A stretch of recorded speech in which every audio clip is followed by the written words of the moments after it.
Rusty Hook Kayak Fishing Podcast. This episode is sponsored by our friends at Kayak Gadgets, proudly supplying you with American-made accessories and gear. Guggen Brothers Custom Tackle, custom-made jigs and Ned rigs. Paint Outdoors, straight talk, product analyst, and custom plastic maker. And Feel Free Kayaks, paddle, pedal, or power, something for everyone. Now, raw, live, and unfiltered, live streaming via Facebook, Twitch, and YouTube. Let's join with our host, John. Hey guys, welcome to the Rusty Hook Kayak Fishing Podcast, the Stream of Ween edition. I really feel like I got a good...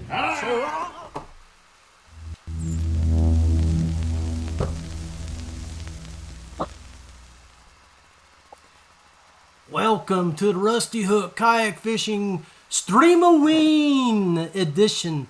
Got some great characters out here today, my friends. Great characters. So, let's bring them right on. Got good stories, some spooky stories. But before I bring them on, I'd like to wish a very, very good friend of ours a healthy and speedy recovery. He is... for the folks that do not know, he was in ICU, but he is on his way out of ICU and should be just in a regular room. And Jonathan Cart, if you're watching, all of the kayak fishing world is praying for you and hoping they can find out what's wrong with you and we can get you back on the track, get you back feeling better. So that's what we got going on here. And I got some great guys in here today. Hopefully we get a few more people jump on and tell some really cool stories in the spirit of Halloween, some spooky, scary trick-or-treat type events here. So let's bring them up. What's up, fellas? How's it going? Hey, guys. So if y'all don't... We've got Garth from Wayne's World on the left. Then we've got the Z-Man Jackhammer on the right. Hey, we got Mr. Florida and KBF spokesperson Randy on the bottom. And then Mr. West Virginia, Angler of the Year, Stormy on the bottom right. Hey guys, thanks for jumping on. We got some scary stories today. Who wants to go first and tell a couple stories out there? So that guy right there at the top. All right, Garth. Garth, you're up, baby. Let her rip. All right. You're going to let me go first. Oh, well, we can kick this off. It's all good. If anybody don't recognize me with this crazy hair, party on. Yeah. Yeah, Dustin Nicholas here from Texas. John invited me on here to tell some stories. I got a couple. We're going to start out with one. A couple years back in Florida, fishing with some of the Jackson team, Miss Jean Wilson, Jameson Redding, Chris Funk, a couple other people there on the St. Mark's River. We were at Shell Island Fish Camp. We fished some other stuff, some salt water in the morning. We went back to the campsites and, sat around and, sun was setting. We're like, we're going to go out there and catch a few bass real quick, and it was pretty hot and heavy, pretty good frog bite. So, I was paddling a Kilroy HD, it's a sit inside, so it paddles really well. You can get moving in that thing. I mean, we were pushing it, getting back a little dusk, going into twilight, little sunset action, and I was getting it across that river. And all of a sudden, there's explosions of water under me, and I'm just like, whoa, like out of the water. It lifted me, I don't know how high out of water. I was thinking, gator or what? And Chris Funk yells out, they heard me scream or whatever I did. I don't know. I was just like, holy crap, or actually explicitives, Chris Funk was like that. My nickname is Doo-Doo. That's my nickname since I was a young kid or whatever. He's like, hey there, Doo-Doo, Dustin. He's like, boy, you better check them drawers. I was like, yeah, they probably ain't clean right now. I'm going to tell you that. Yeah, it was pretty good. I had a pot of manatees I had spooked, and it was a pretty wild ride there for a second. Having them things just leisurely floating in the middle of that river, and I was just getting it back across, trying to make it back to camp, and just got launched out of the water. At least I stayed in the kayak, stayed dry. Awesome. All except my drawers. Well, Mr. Toad's wild ride right there. Yep, pretty good one. But the top it off was like with Chris Funk, just Chris, the way he's animated anyways, and he was doing hoot owl calls and all kind of stuff. But just to top the icing on that cake was just, Dustin, you going to check them drawers? I was like, oh yeah. Pretty good. Awesome, man. Well, hang tight. Who else has got a story they want to jump on before? All right, since we're in Florida, we'll go ahead for a minute. All right. I love to fish out in the Everglades. That is not a secret. We go out way deep into the Everglades, and this time we were fishing a long string of canals, and it had like these fingers off of them that go underneath the power lines out in the middle of the Everglades, and you can hear the electricity. It's almost like lightning sometimes. It's that quick. Like you just hear it going through the lines. So I'm not paying attention. I'm going up into this finger all nice and stealth-like. I was actually in my Filfrey at this time. John, you'd be happy about this. Hey. And when I was coasting in there, I heard something rattling in the reeds. Now, this is sugarcane fields, and this is tall grass. I mean, this is sawgrass. This is tall stuff. So we're used to seeing like hogs and stuff rummaging around through there. So I paid no attention to it. So I just kept on going back deeper into this finger. And as we get deeper into this finger, all of a sudden it was just like a bum rush. I mean, branches, limbs, sawgrass, everything went flying. And all of a sudden on the side of my kayak, boom, and it got pushed up against the other end of the canal. I'm holding on to the handles right there on the side of the kayak, and I'm in my full upright seat position of that Filfrey. And I went all the way this way and back down onto the kayak. And I was like, what just hit me? My buddy was behind me about 10 yards, and he goes, you just got hit with a 13-foot alligator. Wow. And I was like, no. And I'm shaking. I didn't fish the rest of the day. I was done. I was like, this is it.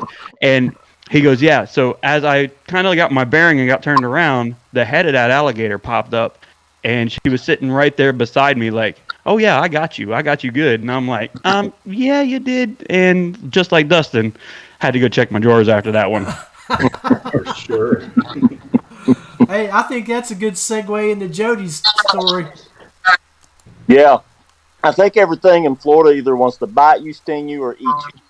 And that's just the way it is down there, But I used to run the art show circus before I started doing what I do now. And I always carried I had a little Coosa that I carried on the van when I did the art shows. And if there was a lake close, I would go. And, well, I knew I had to do a show in Okeechobee, so I took my Coosa down there with me, and I had some time after the show and me and my wife, we drove down to Okeechobee, and I launched, and I paddled about a half a mile, and I had tied on a jig, about a half-ounce jig, and I was pulling into an area, and I was looking for hard bottom because it's down there in the time of the year when I figured they'd probably be nesting, And just as soon as my kayak coasted to a stop, I casted. And as soon as my jig hit the water, a 12-footer come out. I guess I'd stopped right on top of him. And his nose went underneath my seat. And that Coosa's got a dual position seat. You could raise it up or lower it. And luckily I had it in the upper position because his nose went underneath my seat and he clamped down underneath my seat in the bottom of my boat. Well, he immediately tried to roll, but he hit me sideways like this. And he couldn't get the kayak to roll. And I took my paddle, and I hit it in the head with my paddle, and I couldn't shove him off. And the edge of that paddle where I'd been in the river, it was just all a bunch of burrs, and it was like a serrated edge, like a serrated knife. And as hard as I could, and I raked it right across his eyeball. And I busted his eyeball, and he turned loose of me. And when he turned loose of me, I was gone. I mean, it was like every few seconds I would turn around, to look, and he followed me for about 40 yards. I mean, it really pissed him off, and he was hurt, and I think he just thought he was going to be in a fight. I didn't want nothing to do with him. But one time, when I turned around like this, I turned around one time, and I could see that jig skipping about every 4 feet. Oh, And I was like a half-ounce jig, and it was skipping across the top of the water. So, yeah, that was pretty scary. So I got back to the ramp, and my wife, she seen me pull in. She was wondering why I was early. She thought I'd already caught a big fish, and, she was going to go to the van and get the camera and come back. And she's walking toward me. I said, just go get the van. Just go get the van. I said, I'm done. I'm done. Okeechobee 1, me 0. I'm done. Yeah. And I called the FWC and told them, what happened. And they said, that's very rare that it happens. And I said, well, if it would have been an old person or a young kid on a kayak or something like that, I mean, it would have been the end of them, Yeah. And I said, if it's a nuisance gator or something like that, I said, you probably ought to get rid of it. She said, well, there's so many gators in Okeechobee. I said, well, this one only has one eye. He might not be quite as hard to find as the rest of them. So, yeah, that's my story for Florida. Awesome. All right, Stormy, baby. Well, I guess it's a Florida thing tonight. On top of everything trying to bite you and sting you and everything else in between down in Florida, apparently everything tries to run you over as well. Back in January for the trail down there at Kissimmee, me and Philip were on Toho for day 2, and I was up punching some reeds and some matted grass that had all pushed together up on a trail running back through where the airboats. Airboats, thank you. Where the airboats were going through in the airboat lanes. I was sitting there punching, and all of a sudden I hear a rumble, and I'm like, I know there's a couple lanes back here, but it'll be fine. Kept punching, it just kept getting louder and louder, and I was like, well, they've been running through here every now and then a day. I'm going to move a little bit on down and get out towards the main channel. About 5 seconds later, as soon as I got out to the main channel and turned around, an airboat shoots out right where I was sitting and does a donut with about 10 people on it, 4 yards beside me. And I'm just like sitting there looking at them with my mouth wide open. They're sitting there like heads all cropped, like, what in the heck are you doing back here? And I proceeded, I was like, that's it for today for me. I think I'm going to go out to the main lake. I was like, that's enough for me for one day. That's when you need like a 12-foot extension for your orange flag. That's how Cypress Lake was too. It's like the Daytona 500 of airboats running around the inner perimeter. Yeah, that's the one. Alligator tours is that lake, and I've talked to those guys several times down there. And I'll tell you what I did was, you can take your power pole if you have one. Because it's got a .20, you can take the head off of it, and there's a light you can use from Yak Attack that'll screw right into it, like the Busy Carbon. And I screwed that in and put a big, bright green flag up on. Well, actually, it was a chartreuse green T-shirt that I had in the truck, and I wrapped it around it. Yep. So I got back to the ramp that day. A couple of the airboat guys came up and said, "Man, we really appreciate you." They said, this stuff's 8 foot tall. We can't see nobody back in there. And he said, but I could see your flag. So, whenever you go down there, and we've had some close calls, several of it. I think that's what I'll be doing for January then, because I was just like, okay, that's enough for today. I'm not. No. Yeah, I just put my power pole in and just leave it up as high as I can get it and tie something around it. Yep. But they said they really appreciated it. So.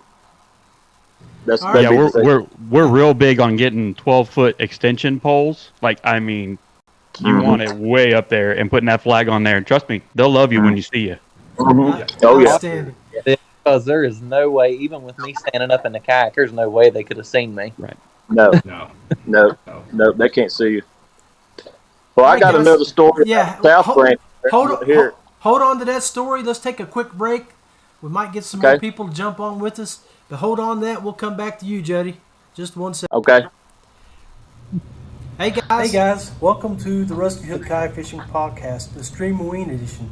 I really feel like I got it. Hey guys, so this is the Stream of Ween edition of the Rusty Hook Kayak Fishing Podcast. We've got 4 great guys on here at the present time. We're hoping a few more of our Rusty Hook Podcast contributors jump on and share some stories. So we're going to take a quick break, come back, and then Jody Queen has got another story for you. This episode is sponsored by our friends, Payne Outdoors. No nonsense, straight talk, outdoor analyst, and custom plastics. Guggen Brothers Custom Tackle, custom made jigs and Ned rigs. Feel free kayaks. Pedal, paddle, or power, there's something for everyone. And Yak Gadget, proudly supplying you with American-made kayak fishing accessories and gear. Now, let's join our host, John Rapp. All right, guys.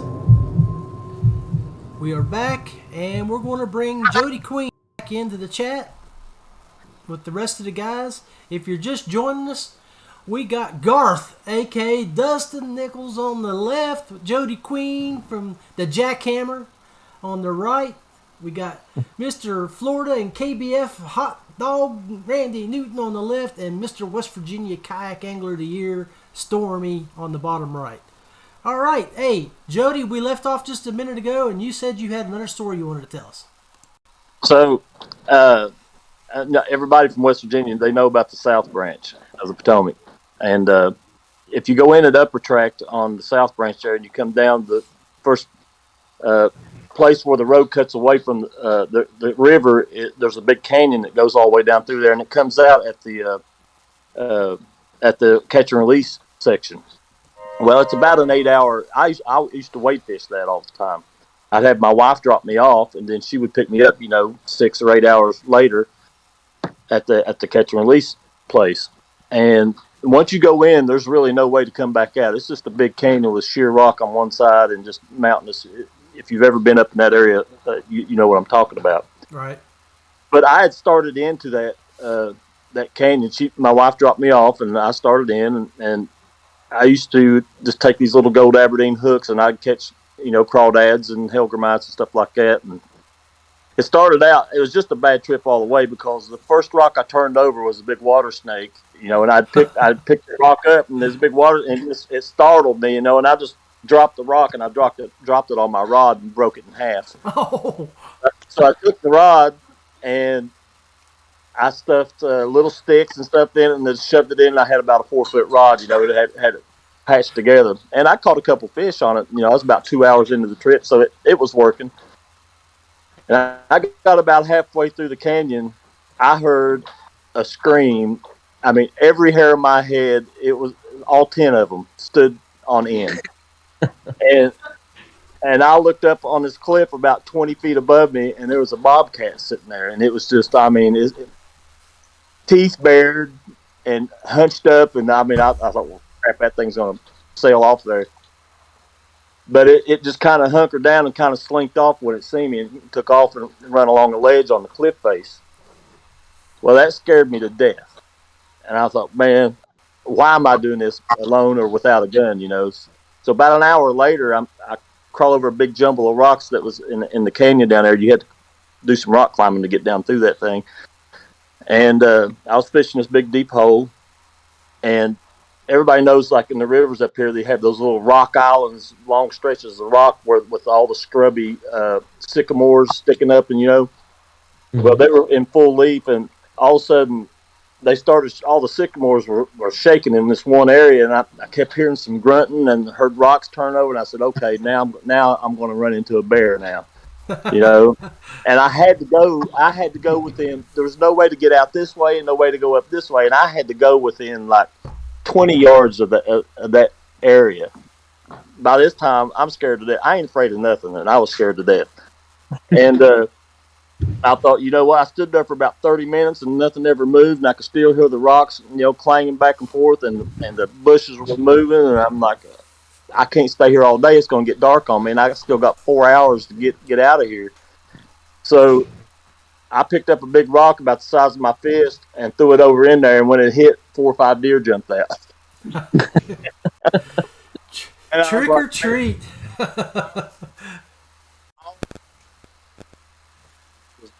So bad. But that was a pretty hairy trip for me. And to be in that area, by yourself with, there's really no way in or out of there. Once you start that trip, you pretty much got to go all the way through that canyon up there. And so I was a little worried about that at that time. So that was a pretty scary thing for me. Dustin, you got something? Yeah, I got a couple of more gator stories we can roll into. Roll into them, baby. I could probably count. I could probably tell about 4 or 5. Right there with you, brother. One in particular was on Sam Rayburn. I was pre-fishing for a cats event. That's one of our trails here in Texas. Happened to be the first year I started fishing bass tournaments. I had been doing some saltwater stuff before then, and I was like, oh, there's actually bass tournaments too. I woke up to that. I was like, holy crap, I'm all over this. So I was pre-fishing this one area in some cypress trees and some some overhanging brush and some stuff, and I got in, caught a really good fish on a frog, and I was lifting the fish and I was lifting it up, and you get that feeling, something's watching you, and you're like, all right, there's some eyes on me somewhere, and I go to drop that fish in, and I see something pop up out in the corner of my eye, and it's a big girl. I mean, she's got a head. She's every bit of 13, 14 foot long. And she's just right there. I mean, she's within arm's reach of that fish. Yeah. Like, just right there. And it's just like, okay. I was still paddling back then. I just started easing back real easy. I said, you can have this area, big girl. I don't want nothing to do with this. I knew not to freak out and I mean, I've been around gators before in the marsh here. I've had them run off the bank and launch underneath the kayak multiple times, like all the time. I had a couple today that were all over me today. But that was by far one of the biggest ones I've ever had that close to me.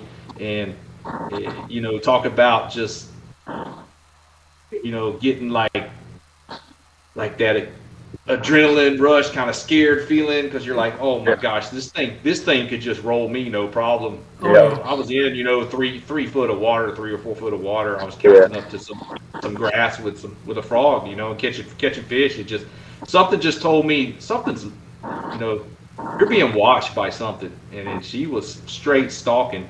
I think she wanted to fish more than me. But, I mean, if she would have tried to get that fish when I lifted, she would have been all over my hand. I mean, she would have took me out. I mean, and I know the what they say is that don't give up, because that's when they're going to kill you and drown you. You got to fight till your damn last breath or last muscle twitch. Just, go for the eyeballs, beat the crap out of them. I mean, that's all you got to do. I mean, it's them or you, when it comes down to it. I've never been in that situation, but it makes you wonder. Awesome, Randy. Sure does. I guess you. All right. So we'll leave the Everglades and we'll go out to inshore now. So, and when I'm in saltwater, I don't know what I'm doing. If I'm out there doing something, I don't know what I'm doing. I'm just chucking it out there and just hoping something grabs a hold of it. So something grabs a hold of it because it's hauling rear end and it's going another direction. Hey, Bubby. So I'm reeling and reeling and reeling. And go ahead. Hold up a second. We've frozen up for some reason. Okay. The video is, I don't know what we got going on here. I got you, I see you, but you're frozen up. So let's oh no. Let's take a quick break. Let's do a commercial, see if that'll work, and then we'll get you back on that story. This episode is sponsored by our friends at Sounds good. Payne Outdoors. No nonsense, straight talk, outdoor analyst, and custom plastics. Guggen Brothers Custom Tackle. Custom-made jigs and Ned rigs. Feel-free kayaks. Pedal, paddle, or power, there's something for everyone. And Yak Gadget, proudly supplying you with American-made kayak fishing accessories and gear. Now, let's join our host, John Rapp. All right, we're back, and let's go back to the chat. We've got live video again, it looks like. So, a little bit of drag tonight. Go ahead, Randy. It's all right, man. That's technology at its best. So we're out there in the inshore. I've got a snook on. I'm reeling it in, and I don't really pay attention to kind of like what's going on around me. I didn't realize that I got into a deeper part of a channel that I didn't know that was there. Like it was non-existent. So then